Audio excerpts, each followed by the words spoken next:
Assalamualaikum warahmatullahi wabarakatuh. Izin memperkenalkan diri dok, nama saya Abdurrahman Hafiz dengan NPM 160 110230035. Di sini saya akan menjelaskan mengenai Moyers Mixed Dentition Analysis. Nah, jadi di sini apa sih arti dari Moyers Mixed Dentition Analysis? Jadi, Moyers Mixed Dentition Analysis ini diciptakan pada tahun 1971 oleh Robert Moyers. Tujuan dari dilakukannya analisis ini yaitu untuk mengevaluasi dan juga memprediksi jumlah ruang yang tersedia pada lengkungan untuk gigi permanen berikutnya dan penyesuaian oklusal yang diperlukan untuk melengkapi analisis mixed dentition atau gigi campuran.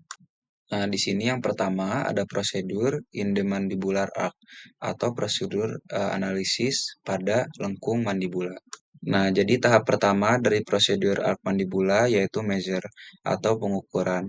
Tahap pertama yaitu ukur dengan alat ukur gigi atau alat pengukur Boley gauge yang runcing. Lalu ukur lebar mesiodistal terbesar dari masing-masing dari 4 gigi insisal mandibula. Kemudian catat nilai-nilai yang didapatkan pada lembar dentition analysis. Alat yang digunakan seperti gambar pada slide. Selanjutnya ada tahap determine atau penentuan. Jadi yang pertama, tentukan jumlah ruang yang dibutuhkan untuk penyelarasan gigi insisif. Kemudian atur Boley gauge ke nilai yang sama dengan jumlah lebar gigi sentral insisor kiri dan lebar gigi insisor lateral kiri. Tempatkan satu titik pengukur pada garis tengah puncak alveolar di antara sentral insisor dan biarkan titik lainnya terletak di sepanjang garis dental arc pada sisi kiri. Bisa kita lihat pada gambar di sebelah kanan, gambar A yaitu metode pelokalan untuk pengukuran kebutuhan ruang. Lalu B menandai jarak pada garis lengkungan yang diperlukan untuk penyelarasan atau penyesuaian gigi insisif sentral dan juga lateral. Jarak ini akan menunjukkan berapa banyak keliling lengkungan yang akan ditempati selama penyelarasan atau penyesuaian dari gigi insisif mandibula. Hal ini dapat diulangi untuk kedua sisi. Lalu pada gambar C, di sini dilakukan mengukur ruang yang tersisa di lengkung gigi setelah penyelarasan gigi insisif. Setelah itu dilakukan untuk memastikan berapa banyak ruangan yang dibutuhkan untuk gigi insisif dan juga perlu dilakukan pengukuran ruang yang tersisa untuk gigi kuspid atau caninus dan premolar serta penyesuaian untuk molar. Nah, tahap selanjutnya yaitu compute atau penghitungan. Jadi yang pertama, hitung jumlah ruang yang tersedia setelah penyelarasan gigi insisif. Untuk melakukan ini, ukur jarak dari titik yang ditandai garis lengkungan ke permukaan mesial dari molar permanen pertama. Kemudian, jarak ini adalah ruang yang tersedia untuk dua caninus, premolar, dan untuk penyesuaian molar setelah insisif disejajarkan. Lalu, catat data untuk kedua sisi pada lembar analisis mixed dentition. Nah, di sini ada form atau lembar untuk pengisian mixed dentition analysis. Jadi, hasil yang telah didapatkan dari tahap-tahap sebelumnya dapat diisi pada lembar ini. Nah, di sini ada tahap selanjutnya yaitu atau prediksi dengan metode panjang atau long method. Jadi, dokter yang berpengalaman dapat memilih untuk menggunakan prediksi 50% karena perkiraannya lebih tepat. Namun, beberapa orang yang tidak terlalu berpengalaman atau tanpa menggunakan cephalometry dan juga ketelitian metode peralatan, sebaiknya dilakukan dengan lebih konservatif, seperti menggunakan prediksi 75%. Prediksi lebar gabungan kuspid atau caninus, bikuspid atau premolar pertama, dan bikuspid kedua dilakukan dengan menggunakan grafik probabilitas. Dapat dilihat pada tabel yang ada di slide. Dapat ditemukan nilainya di kolom kiri bagian mandibula yang paling mendekati jumlah lebar keempat gigi insisif mandibula. Kemudian di sebelah kanannya ada deretan gambar yang menunjukkan tentang nilai untuk semua ukuran kuspid dan bikuspid yang akan dibuat dan ditemukan untuk gigi insisif dengan ukuran yang ditunjukkan. Misalnya, perhatikan bahwa gigi insisif mal dengan lebar gabungan 22 mm, jumlah lebar kuspid dan bikuspid mandibulanya berkisar antara 22,6 mm. Pada tingkat kepercayaan 95% menjadi 18,7 mm pada tingkat 5%. Ini artinya pada semua orang yang gigi insisifnya berukuran 22 mm, 95% akan memiliki lebar gigi caninus dan bikuspid dengan total 22,6 mm atau kurang.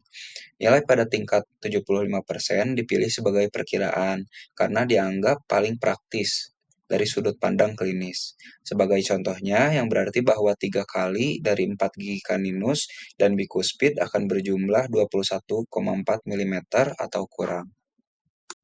Nah, di sini ada tahap predik dengan metode yang berbeda dari yang telah dijelaskan sebelumnya, yaitu short method atau metode pendek. Jadi, metode ini merupakan metode yang lebih singkat namun kurang presisi. Yang pertama, dengan menjumlahkan lebar insisif mandibula lalu dibagi dua. Kemudian, untuk nilai yang diperoleh ditambahkan 10,5 untuk memprediksi gabungan lebar kuspid dan bikuspid mandibula dan 11,0 untuk memprediksi lebar gabungan kuspid dan bikuspid rahang atas. Setelah menggunakan metode panjang ataupun pendek, catat perkiraan nilai untuk gabungan dari lebar kuspid dan bikuspid pada lembar mixed dentition untuk setiap sisi dan lengkung. Lembar mixed dentitionnya yang telah diperlihatkan pada slide sebelumnya. Nah, di sini ada tahap terakhir yaitu compute atau penghitungan. Jadi yang pertama, hitung jumlah ruang yang tersisa di lengkungan untuk penyesuaian gigi molar dengan mengurangi perkiraan ukuran kuspid dan bikuspid dari ruangan yang tersedia dan sudah diukur. Kemudian, catat nilai-nilai untuk setiap sisi dan dari seluruh nilai yang sudah tercatat. Prosedur yang kedua yaitu prosedur in the maxillary arch. Nah, jadi prosedur arch maxillary ini mirip dengan prosedur pada lengkung mandibula, tapi dengan dua pengecualian. Yang pertama, grafik probabilitas untuk memprediksi jumlah kuspid dan bikuspid atas berbeda. Kemudian, kelonggaran harus dibuat untuk memperbaiki overjet saat mengukur ruang yang akan ditempati oleh gigi insisif yang disejajarkan. Kemudian, perlu untuk diingat bahwa lebar gigi insisif bawah digunakan untuk memprediksi lebar gigi kaninus atau kuspid atas dan premolar atau bikuspid atas. Kemudian, hitung jumlah ruang yang tersedia setelah penyesuaian gigi insisif maksila. Sama seperti mandibula, setelah melakukan perhitungan dan menandai bagian distal insisif lateral yang sebelumnya telah diukur sesuai dengan kedudukannya, ruangan yang tersedia bagi gigi 3, 4, dan 5 diukur dari distal insisif setelah gigi tersebut menempati kedudukan atau posisi yang benar, hingga mesial molar permanen pertama. Nah, jadi lokalisasi kekurangan sangat membantu dalam pemilihan alat yang akan digunakan untuk manajemen ruang. Merupakan langkah yang baik untuk mempelajari radiografi setelah melakukan analisis mixed dentition untuk mencatat kehilangan gigi permanen, malposisi yang tidak biasa ketika perkembangan, atau abnormalitas bentuk mahkota gigi. Nah, dari semua nilai yang sudah tercatat, bandingkan jumlah ruang yang tersedia dengan ruang yang diprediksi dari tabel pada rahang mandibular.